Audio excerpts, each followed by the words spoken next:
जब टूटने लगे हौसले तो बस ये याद रखना, जब टूटने लगे हौसले तो बस ये याद रखना, बिना मेहनत के हासिल तख्त तो ताज नहीं होते। ढूंढ लेना अंधेरों में मंजिल अपनी, जुगनू कभी रोशनी के मोहताज नहीं होते। नमस्कार दोस्तों, उदय सिंह नाम है हमारा और आप देख रहे हैं ई गुरुकुल 10.0 ई वे ऑफ लर्निंग। डिस्कस करेंगे क्लास 10th का chapter 3 linear equation in 2 variable. कर रहे हैं एक्सरसाइज 3.3, क्वेश्चन कर रहे हैं तीसरे का 4th पार्ट। इससे पहले सारे फर्स्ट सेकेंड थर्ड पार्ट हम डिस्कस कर चुके हैं, 4th पार्ट को डिस्कस करने जा रहे हैं इस वीडियो में। चलिएगा। The taxi charges in a city consist of a fixed charge together with the charge for the distance covered of a, कह रहा है एक फिक्स चार्ज भी लग रहा है और उसके बाद जो डिस्टेंस कवर हो रही है उसमें भी चार्ज लग रहा है। यानी कि एक फिक्स चार्ज तो देना है, वो सभी में रहेगा, बाकी जो डिस्टेंस रहेगा उस डिस्टेंस का भी किराया आपको देना पड़ेगा। For a distance of 10 kilometre the charge paid is, यानी कि फिक्स्ड चार्ज और 10 किलोमीटर का जो किराया उन्हें देना पड़ा वो कितना देना पड़ा, 105। And for a journey 15 kilometre, कह रहा है 15 किलोमीटर की जर्नी के लिए द चार्ज पेड इज कितना, 155 देना पड़ा। What are the fixed charge and the charge per km, how much does a person have to pay for travelling a distance of 25 kilometre. कह रहा है उस आदमी को 25 किलोमीटर चलने के लिए कितना देना पड़ेगा, फिक्स्ड चार्ज भी ऐड करना है। ठीक है, पर किलोमीटर का चार्ज तो लगना जो लग रहा है, लेकिन फिक्स्ड चार्ज भी लग रहा है। चलिएगा, दो चीज़ें लेट करेंगे यहाँ पे। क्या करेंगे, क्योंकि हमें फिक्स चार्ज तो पता नहीं है, पूरे क्वेश्चन में कहीं नहीं बताया गया कि कितना फिक्स चार्ज है, कि 100 रुपये हमने फिक्स कर दिए हैं, उसके बाद आपको पर किलोमीटर के हिसाब से देना है। तो हम फिक्स चार्ज को क्या करेंगे, लेट करेंगे। Let fix charge is equal to कितना, x रुपीज़। हमने मान लिया कि x रुपीज़ हमें देना, ये क्या फिक्स चार्ज है। And the charge for 1 kilometre, यानी कि पर किलोमीटर के हिसाब से कितना चार्ज है हमारे पास, y रुपीज़। यानी मान लिया हमने कि y रुपीज़ क्या हमें पर किलोमीटर के हिसाब से चार्ज देना पड़ेगा। तो पहले क्वेश्चन में देखेंगे, पहला क्वेश्चन क्या कह रहा है, पहला इसका अकॉर्डिंग टू क्वेश्चन देखते हैं।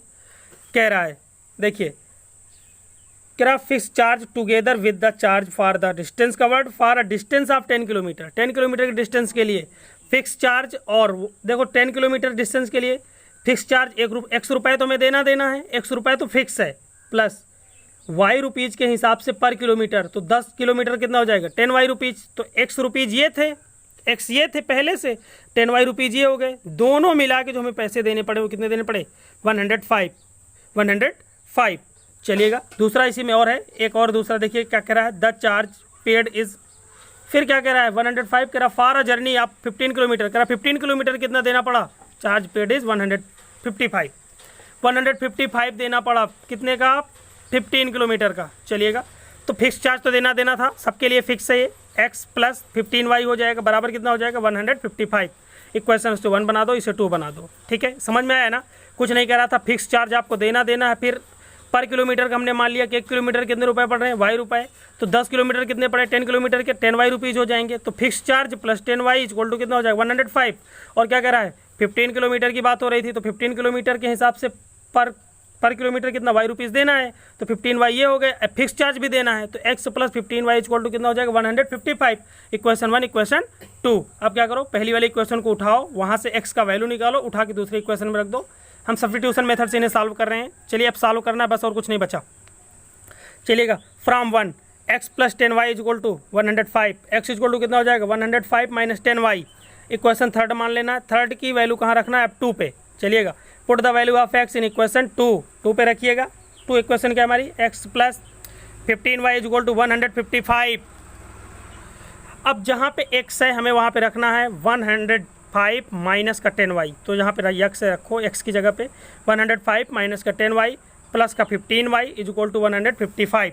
अब क्या करना है, कुछ नहीं करना, बस आपको थोड़ा सा काम तरीके से शुरू करना है। चलिएगा, कैलकुलेशन करना, बस देखिए कैलकुलेशन शुरू करते हैं।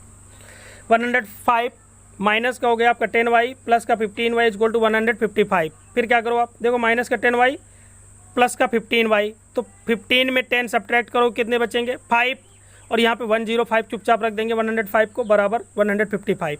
अब देखो यहाँ पे 105 को आप क्या करो, उधर सब्ट्रैक्ट करो, तो 5y इक्वल टू हो जाएगा 155 माइनस 105। 55 में 5 सब्ट्रैक्ट करो, कितने आएगा, 50। 5y equal to 50, y equal to कितना हो जाएगा, 50/5। डिवाइड करो, 5 1 जा 5, 5 1 जा 5, 5 1 जा 5 और 0 हो जाएगा, यानी कि 5 10 जा कितना होता है 50। ठीक है, कितना आ गया भाई y is equal to 10, y is equal to कितना आया 10। अब क्या करेंगे, put y is equal to 10 in equation 3। Equation 3 में क्या करो, जो y की वैल्यू निकल के आई उसे पुट करो। इक्वेशन 3 क्या थी हमारी, x is equal to 105 minus 10y।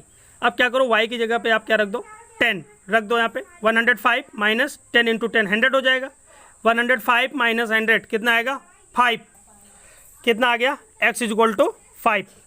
Hence the fix charge x is equal to कितना हो जाएगा भाई, फिक्स चार्ज आ चुका है 5 रुपये फिक्स थे, and charge for 1 kilometre, 1 kilometre के लिए यानी पर किलोमीटर के हिसाब से कितना देना था 10 रुपीज़, यानी y की जो वैल्यू आई है वो क्या है हमारी चार्ज पर किलोमीटर, तो पर किलोमीटर के हिसाब से 10 रुपीज़ देना है। फिक्स चार्ज कितना था 5 रुपीज़, चार्ज फॉर 25 किलोमीटर्स। अब देखिए हमें क्या करना था इस क्वेश्चन में, और एक बात हमसे पूछी गई थी कि 25 किलोमीटर्स के लिए हमें कितना रुपये देना पड़ेगा, तो x रुपये तो देना था, x प्लस 25 किलोमीटर के हिसाब से y पर किलोमीटर का रेट था, तो 25y ये हो गया, यानी कि x प्लस 25y, x का वैल्यू कितना है 5, 25 इंटू वाई की वैल्यू कितनी है 10, मल्टीप्लाई करो, ये कितना हो जाएगा 250 प्लस 5 255। इस तरह से x किलोमीटर के उसे 25 किलोमीटर के कितना देने पड़े 255 रुपये, 255 रुपीज़ हमें देना पड़ेगा fix charge plus 25 kilometre. Fix charge तो लगना है, फिक्स है, पहले से उसने बता रखा है कि एक फिक्स चार्ज है, उसके बाद क्या है पर किलोमीटर के हिसाब से रेट लेना है, तो 5 रुपये तो इसके फिक्स थे, और फिर 10 किलोमीटर के हिसाब से ये हो गया, तो टोटल मिला कितना हो गया 255। देखेंगे इसका अगला क्वेश्चन। ठीक है, 2 पार्ट इसके और बचे हुए हैं, बस इसे देखते हैं, समझिएगा कहानी को।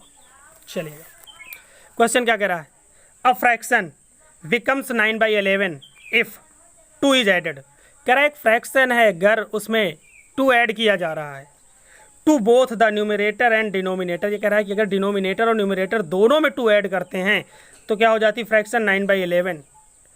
If 3 is added to both the numerator and denominator, कह रहा है यदि 3 को दोनों में ऐड किया जाता है न्यूमरेटर और डिनोमिनेटर में, तो जो फ्रैक्शन है वो क्या है, it becomes 5/6। Find the fraction. कोई बात नहीं, फ्रैक्शन लेट करेंगे, पहले लेट करो, पहले डिनोमिनेटर और न्यूमरेटर दोनों मानो, लेट करो। Let numerator of fraction x and denominator of fraction y। यहाँ पे देखो फ्रैक्शन क्या बन जाएगा x/y। फ्रैक्शन क्या हो जाएगा न्यूमरेटर बाय डिनोमिनेटर, यानी कि x/y। अब देखिएगा, शुरुआत करते हैं, दोनों कंडीशन लगाएंगे। वो कह रहा है कि अगर न्यूमरेटर और डिनोमिनेटर दोनों में ऐड करें कितना 2, तो 9/11 हो जाती है, तो पहली कंडीशन को सेटिस्फाइड करवा लेते हैं। चलिए आप क्या करो, दोनों में देखो ये न्यूमरेटर था x, डिनोमिनेटर था y, दोनों में कह रहा है 2 ऐड कर दो। हमने न्यूमरेटर में भी 2 ऐड किया और डिनोमिनेटर में भी 2 ऐड किया, तो कितना हो रही है जो हमारी फ्रैक्शन है वो किसके इक्वल हो रही है 9/11 के। 9/11 के, कोई दिक्कत नहीं, क्रॉस मल्टीप्लिकेशन करेंगे, 11 का मल्टीप्लाई इस टर्म के साथ, 9 का मल्टीप्लाई इस टर्म के साथ। चलिएगा, इसका इससे मल्टीप्लाई, इसका इससे मल्टीप्लाई, क्रॉस मल्टीप्लिकेशन आप बोलते हैं इसे। ये हो जाएगा 11x plus 22 is equal to 9y plus 18।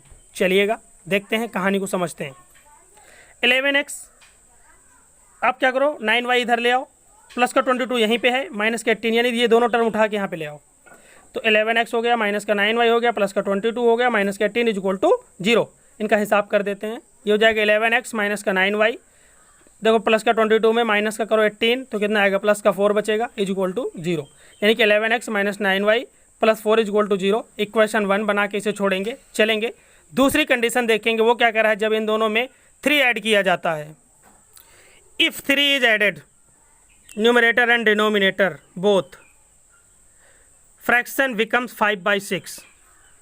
x plus 3 दोनों में ऐड कर दो, न्यूमरेटर यहाँ पे कितना है x, डिनोमिनेटर कितना है y, ऐड बोथ ऐड करो, बोथ ऐड करो 3, x plus 3 y plus 3, fraction क्या हो जाएगी हमारी 5/6। चलिएगा 6 का मल्टीप्लाई करो इसके साथ, तो ये हो जाएगा 6x प्लस 18, 5 का मल्टीप्लाई इसके साथ होगा 5y प्लस 15, मल्टीप्लाई करने में तो कोई दिक्कत नहीं होना चाहिए। चलिएगा ये हो जाएगा 6x माइनस का 5y प्लस का 18 माइनस का 15 is equal to 0। 6x minus का 5y प्लस के 18 में माइनस का 15 सब्ट्रैक्ट करो, प्लस का 3 बनेगा, बचेगा इज इक्वल टू 0। इक्वेशन 2 बना देना। अब बस अब काम शुरू करो, फ्रॉम 1 उठा लो, 1 को उठा लो। चलिए from 1, 11x minus 9y plus 4 is equal to 0। ये कितना हो जाएगा 11x माइनस का 9y माइनस का 4। क्या करेंगे, 9y को इधर जाओगे प्लस का जाएगा, माइनस का 4 हो जाएगा। x इक्वल टू कितना हो जाएगा, 9y माइनस का 4/11। इक्वेशन 3 बना के इसको छोड़ देंगे। Put x equal to 9y minus 4 in by 11 in equation 2। क्या करेंगे, x की ये वैल्यू उठा के कहाँ रखेंगे, इक्वेशन 2 में। चलिएगा इक्वेशन 2 को लाते हैं। हाँ, इक्वेशन 2 क्या है हमारी, 6x minus 5y is equal to minus का 3। जहाँ पे x है वहाँ क्या रखना है हमें, 9y माइनस 4/11। जहाँ पे x वहाँ रखेंगे 9y माइनस 4/11 माइनस का 5y is equal to minus का 3। कोई दिक्कत नहीं, 6 का मल्टीप्लाई करो, 6 का पहले मल्टीप्लाई कर लो। कितना हो जाएगा, 6 9 जा 54 माइनस 6 4 जा 24 माइनस क्या आ जाएंगे, divided by 11 minus 5y by 1 ले लेंगे। यहाँ पे इसको 1 डिवाइड कर दो, यहाँ पे 1 मान लो, यहाँ पे 1 हमने ले लिया है। अब क्या करेंगे, इन दोनों में एलसीएम लेंगे। एलसीएम कितना आएगा, 11। एलसीएम कितना आएगा, 11। ये कितना हो जाएगा, ये तो वही रहेगा, कोई दिक्कत नहीं। 11 से आप भाग दोगे 11 में तो 1 टाइम्स जाएगा, 1 का ऊपर मल्टीप्लाई, कोई टेंशन नहीं होना। यानी कि ये क्या हो जाएगा, 54y माइनस 24।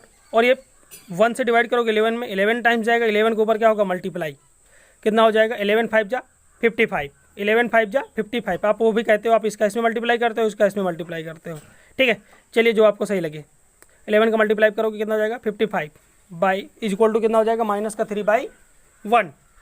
चलिएगा आप क्या करेंगे, देखो यहाँ पे 54y माइनस का 24 था, सब्ट्रैक्ट कर लो इनको। 54 में माइनस का 55 है, सब्ट्रैक्ट करोगे माइनस का y बचेगा, माइनस का 24 है इज इक्वल टू इधर क्या होगा, 11 के साथ मल्टीप्लाई करोगे माइनस का 33 हो जाएगा। अब देखिए आसान हो जाएगा, 33 को आप क्या करो, इधर माइनस का इधर ले आना तो प्लस का हो जाएगा। चलिएगा लेके आते हैं। देखो यहाँ पे माइनस का 33 था, इधर लाओगे प्लस का 33 हो जाएगा, माइनस का 24 प्लस का 33 इज इक्वल टू कितना हो जाएगा, y। और आप इन दोनों को सब्ट्रैक्ट कर लो, 9 बचेगा। कितना बचेगा, 9। y की वैल्यू कितनी आ गई, 9।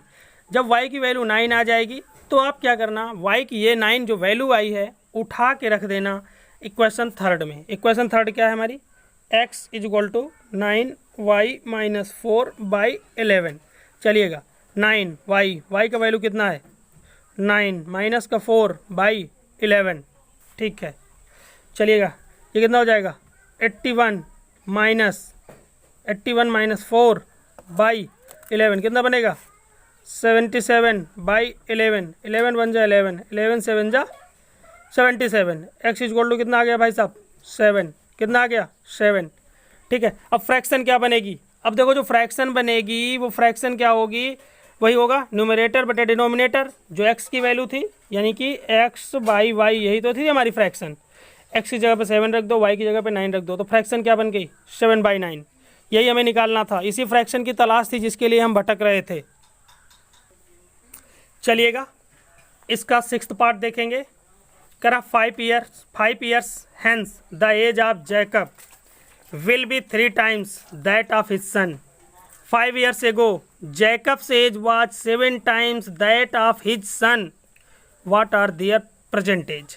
क्या करो, जैकब हैं, कह रहा 5 years hence the age of Jacob will be 3 times।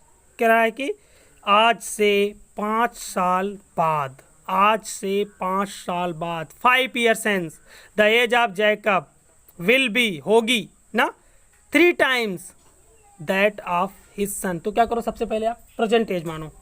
Late present age of Jacob is equal to x year, और उनके सन की जो एज है वो मान लीजिए y ईयर।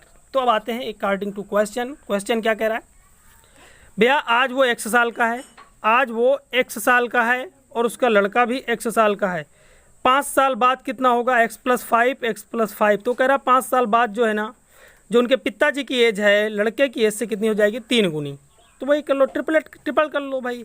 ये x प्लस 5 थी और लड़के की थी y प्लस 5। तो कह रहा जो पिताजी थे वो 3 गुने हो जाएंगे, किसकी, लड़की की एज की। तो लड़के की एज में 3 से मल्टीप्लाई करोगे तब पिता की बराबर होगी।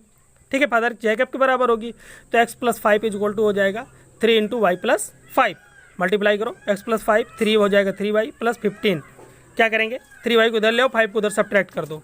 तो ये इक्वेशन हमारी बनी बनाई है, ज़्यादा हमें टेंशन नहीं लेना है। ये हो जाएगा x minus 3y is equal to 10। 5 उधर जाएगा, 15 से सब्ट्रैक्ट होगा, 10 बचेगा। इक्वेशन 1 बना के छोड़ देंगे। आएंगे दूसरी कंडीशन देखेंगे। दूसरी कंडीशन में उसने एक बात हमसे कही है कि 5 years ago Jacob age was 7 times that of his सन।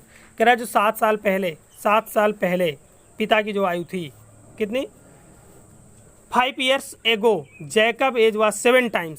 अच्छा 5 year एगो की बात हो रही, पहले की बात हुई थी, ठीक है, पहले की अब बात हो रही है, आफ्टर की बात हुई थी, अब क्या हो रही है, एगो पहले की बात हो रही है। तो x-5 हो जाएगी भैया। आज किसी की 1 साल का, अगर कोई बंदा 10 साल का है तो 5 साल पहले कितना रहा होगा, 5 साल, सब्ट्रैक्ट करेंगे तो आज x है तो x-5 और इनकी क्या हो जाएगी y-5। तो कह रहा 7 टाइम्स थे, तो ये बच्चे की एज जो थी, ये जैकब्स के सन की जो एज है उसमें 7 से मल्टीप्लाई करेंगे, कर देंगे मल्टीप्लाई, क्योंकि 7 टाइम्स है। x-5 इक्वल टू कितना हो जाएगा 7y माइनस का 35। कोई डाउट नहीं होना चाहिए। वो क्या कह रहा है कि आज से 5 साल पहले, तो x-5 उस 5 साल पहले एज उनकी हो गई और इनकी y-5, तो कह रहे हैं 7 टाइम्स था, तो हमने बच्चे की एज का 7 टाइम्स कर दिया, तब वो पिता के बराबर था। ठीक है, x-5 equal to 7y minus 35 कितना हो जाएगा, 7y को इधर ले आओ, x माइनस 7y माइनस 35 को आप उधर ले जाओ, या 35 को इधर ही ले आओ, प्लस का ले आओ, इधर आ जाएगा प्लस का आएगा। ठीक है, माइनस का 7 है y प्लस 30 इक्वल टू 0 हो जाएगा। यहाँ से आप x की वैल्यू निकाल लो, x बराबर कितना आ जाएगा 7y माइनस 30। x की वैल्यू निकाल लो, क्योंकि बार बार हम वो क्वेश्चन उठाएं, इससे अच्छा यहीं से काम शुरू करते हैं। इसको हमने क्वेश्चन 2 डाला है, ठीक है, चलेगा। इस इक्वेशन 2 की वैल्यू उठा के आप रखिए इक्वेशन 1 में। Put value of x in equation 1। x minus 3y equal to 10 थी हमारी पहली इक्वेशन, उसमें x की जगह पे आपको रखना है 7y माइनस 30 रख दो। 7y माइनस 30 माइनस का 3y इक्वल टू माइनस 10 है अपना, ठीक है। 7y में 3y सब्ट्रैक्ट करो, कितना आएगा 4y, माइनस का 30 को आप उधर ले जाओ, तो ये प्लस का 30 है, प्लस का 10 है, प्लस का 30 हो गया। 4y इक्वल टू आ जाएगा 40/4, 40/4 भाई 10 और 30 ऐड करो, कितना आएगा 40/4, y इक्वल टू कितना आ जाएगा 10। चलिएगा, आप क्या करो, फ्रॉम टू से आप क्या करो, x की भी तो वैल्यू निकालनी है हमें, x मतलब कि जैकब्स की एज भी तो निकालनी है। x इक्वल टू कितना हो जाएगा 7y माइनस का 30 है, y की जगह पे आपको क्या रखना है 10 रख दीजिए। 7 × 10 माइनस का 30 कितना आ जाएगा, x इक्वल टू 40 ईयर। हाँ भाई, जैकब्स की एज आ चुकी है, जैकब की एज जो आई है वो कितनी आ गई 40 ईयर। जैकब की एज कितनी आई 40 ईयर, और उनके सन की कितनी आई है, उनके सन की कितनी आई है 10 ईयर्स, उनके सन की कितनी आई 10 ईयर्स। चलिए, वीडियो पसंद आई है तो वीडियो को लाइक कर दीजिए, चैनल पर नए हैं तो चैनल को सब्सक्राइब कर लीजिए, और लास्ट में कुछ पंक्तियां सुन लीजिए। हर पल पर तेरा ही नाम होगा, तेरे हर कदम पे दुनिया का सलाम होगा। मुश्किलों का सामना हिम्मत से करना, मुश्किलों का सामना हिम्मत से करना, देखना एक दिन वक्त भी तेरा गुलाम होगा।